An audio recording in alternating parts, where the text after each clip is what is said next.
Hi guys, ఎలా ఉన్నారు? అందరూ బాగున్నారా? వెల్కమ్ బ్యాక్ టు సోహెల్ బాగ్. ఈరోజు చాలా ఘోరమైన ఒక ఘటన జరిగిందన్నమాట.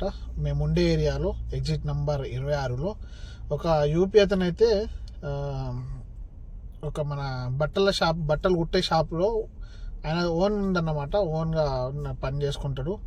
దాదాపు అతను 5 సంవత్సరాల నుంచి అయితే ఇక్కడనే ఉన్నాడన్నమాట. లాస్ట్ పండగ కన్నా ముందు మేమైతే బట్టలు ఇచ్చొచ్చు ఉండే మేడం వాళ్ళవి అలా పరిచయం. ఆయనకైతే అడిగిన దాదాపు 5 సంవత్సరాల నుంచి అయితే పోలేడంట. ఎప్పుడు పోతావు అంటే ఈ పండగలు అయిన తర్వాత పోతా, కొద్దిగా హెల్త్ కూడా బాగుంటలేదు, వెళ్తా అని చెప్పిండు.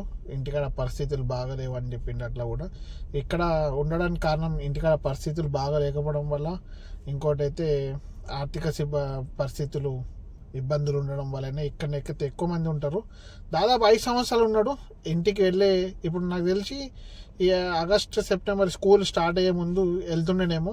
ఎందుకంటే ఇప్పుడు హాలిడేస్ ఉంటాయి కాబట్టి పెళ్ళిళ్ళు ఎక్కువ ఉంటాయి, అదేవిధంగా పార్టీలు ఎక్కువ ఉంటాయి కాబట్టి కొత్త కొత్త బట్టలు కుట్టించుకుంటారని కొద్దిగా ఆశ ఉంటుంది. ఇదే టైం కదా, సంపాదించుకొని వెళ్ళిపోదాం. మళ్ళీ హాలిడేస్లో స్కూల్ చాలు అయితే ఎవరు డ్యూటీల మీద ఉంటారు కాబట్టి ఎటు తిరగరు, ఏదైనా పనులు ఉండే అన్నట్టయితే ఉన్నాడన్నమాట.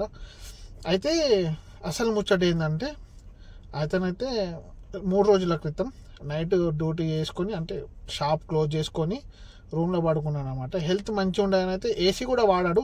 ఏసీ పక్క వాళ్ళు చెప్తున్నారు ఈరోజు అక్కడ విషయం మాట్లాడుకుంటున్నప్పుడు. 3 రోజుల క్రితం రూమ్లో పోయి పడుకున్నాడంట. 2 రోజులు షాప్ తీసేయలేరు. పక్క వాళ్ళు ఏమనుకున్నారు, వెళ్తుంటారు కదా ఎవరైనా రిలేటివ్స్ ఉంటే సామాన్ తెచ్చుకోవడానికి అట్టే వెళ్ళిరేమో అనుకున్నారు. 3 రోజుల తర్వాత మొత్తం బాడీ డీకంపోజ్ అవ్వడం వల్ల, అలాగే షాప్ కూడా ఓపెన్ చేస్తలేరు అన్నట్టు ఆయన తలుపు పగలొట్టి చూస్తే ఆయన అయితే చనిపోయి దాదాపు 3 రోజుల తర్వాత అయితే మొత్తం బాడీ డీకంపోజ్ అయిపోయింది అన్నమాట. చాలా బాధలు ఉంటాయి, కానీ కంపల్సరీ ఎన్ని బాధలున్నా ఎన్ని ఇబ్బందులున్నా మనమైతే ఇంటికైతే వెళ్ళి రావాలి. హెల్త్ కోసం అయితే మనం ఎంత కష్టపడేది కూడా మనం తిండికి, మన హెల్త్ బాగుంటే మనం కష్టపడతాం. ఎవరైనా సరే ఇక్కడనే కష్టపడదాం అంటే కుదరదు. ఇంటికి కూడా వెళ్తూ వస్తుండాలి టైం దొరికినప్పుడల్లా. ఇలా అయితే పాపం ఇంటికి వెళ్ళే సమయం ముందైతే ఆయన చనిపోవడం బాధాకరం. అతను యూపీకి చెందిన మనిషి. అంతా హెల్త్ పరంగా కూడా కొద్దిగా ఏజ్ ఎక్కువనే ఉంది. కొద్దిగా ముసలితనం అంటే చెప్పలేము. 40 కాదు, 50 మధ్యలో ఉంటాడు. ఇక ఏం ప్రాబ్లమ్స్ ఉండేనో పాపం, కానీ హార్ట్ అటాక్ వచ్చేది చనిపోయాడు. ఆ ఇన్వెస్టిగేషన్ ఏం జరుగుతుంది, ఆ బాడీ కూడా పోదో అంత డబ్బు పెట్టి పంపరో కూడా తెలియదు. అలా కాఫీలు మంచి ఉంటే పంపుతాడు, లేకుంటే ఇక్కడ అంత్యక్రియలు అయితే ఇక్కడనే అయిపోతాయి. ఏం చేయలేము. ఎప్పుడైనా సరే ఏమైనా 5 సంవత్సరాలు ఉండే బదులు 2 సంవత్సరాలు ఒకసారి ఇంటికైతే వెళ్ళిరండి. మీరు మంచిగా ఉండి, అంటే ఏజ్ మంచిగా ఉండి 5 సంవత్సరాలు మంచి పని ఉంటే చేసుకొని పోండి, పర్లేదు. కానీ ఇబ్బందులు ఉన్నప్పుడైతే 5 సంవత్సరాలు ఉండకండి. 2 సంవత్సరాలకు ఒకసారి అన్న ఇంటికైతే వెళ్ళిరండి. హెల్త్ ఇక్కడ ముఖ్యం. మనం సంపాదించాలన్నా కూడా హెల్త్ సహకారంతోనే మనం సంపాదిస్తాం. మనం ఇంటికాడ ఇబ్బందులు ఉన్నాయని ఎంత ఇబ్బంది పడుకుంటూ అయితే ఉండకూడదు. ఎంత ఇబ్బందులున్నా ఇంటికైతే పోయి రావాలి. నెల కోసమన్నా మంచిగా హెల్త్ చెకప్ చేయించుకొని రావాలి. మరి ఆయనకి ఏం ప్రాబ్లమ్స్ ఉండేనో ఆ దేవుడికి తెలియాలి. ఆ దేవుడే గుర్తు. వాళ్ళ ఇంటి వాళ్ళకే తెలియదు. వాళ్ళ ఇంటి వాళ్ళకి కూడా తెలియదు. ప్రజెంట్ అయితే నా రూమ్ నుంచి 100 మీటర్లు రోడ్ దాటితే చాలు, దాని పక్కనే కటింగ్ షాప్ ఉంటుంది. అక్కడనే కటింగ్ అయితే చేయించుకుంటాం. మొత్తం బాడీ డీకంపోజ్ అంటే ఖరాబ్ అయిపోయింది, కొల్లిపోయింది. 3 రోజులు అంటే దాదాపు 72 గంటలు. 24 గంటల్లోనే స్మెల్, 12 గంటల తర్వాతనే స్మెల్ వస్తుంది బాడీది. 72 గంటలు అంటే మామూలు మాట కాదు. పోలీసులు వచ్చి బాడీని అయితే తీసుకెళ్ళిర్రు. మరుచూరులో పెట్టిర్రా మరి ఏం చేసిర్రా తెలియదు. మొత్తం ఇన్వెస్టిగేషన్ అయిన తర్వాత ఇండియాకి పంపాలా, లేకుంటే డబ్బులు లేకుంటే ఇక్కడనే చేస్తారా తెలియదు. మీరు కూడా కొద్దిగా జాగ్రత్త ఉండండి. ఎవరైనా ఫ్రెండ్స్ని పెట్టుకోండి. అంటే ఫ్రెండ్స్ ముఖ్యం ఇక్కడ. గల్ఫ్లో ఉన్న తర్వాత ఫ్రెండ్స్ ఎట్లా అంటే, మనం నైట్ తిని ఏ టైంలో వచ్చి పడుకుంటామో తెలియదు. మార్నింగ్ హాయ్ నమస్తే హలో అని ఇట్లా చెప్పుకుని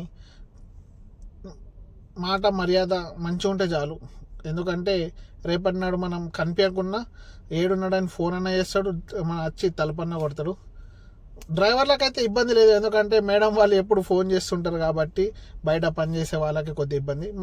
అంటే బయట డ్రైవర్లకు ఎందుకు ఇబ్బంది లేదంటే ఒక 2-3 సార్లు ఫోన్ లేపలేము అనుకో, మా కాఫీలు వచ్చి తలుపు కొడతారు అన్నమాట. డ్రైవర్లకు ఎక్కువ అంటే ఇంట్లోనే రూమ్లు ఉంటాయి కాబట్టి లేట్ అయినా వాళ్ళు ఫోన్ లేపకుండా వచ్చి తలుపు కొడతారు కాబట్టి అట్లా ఇబ్బంది ఉండదు. కొందరు బయట రూమ్లలో ఉంటారు, బయట పనిచేసే వాళ్ళు ఉంటారు. ఫ్రెండ్స్ ముఖ్యం మనకు, ఎందుకంటే మనకి ఏమైనా సరే మనం ఒకవేళ స్పృహ తప్పి పడిపోయినా మనం లేవకున్నా ఫ్రెండ్స్ లేపుతారు రూమ్లలో కలిసి ఉన్నప్పుడు. ఎప్పుడైనా సరే ఫ్రెండ్స్ అయితే చేసుకోండి, శత్రువులు అయితే పెంచుకోకండి.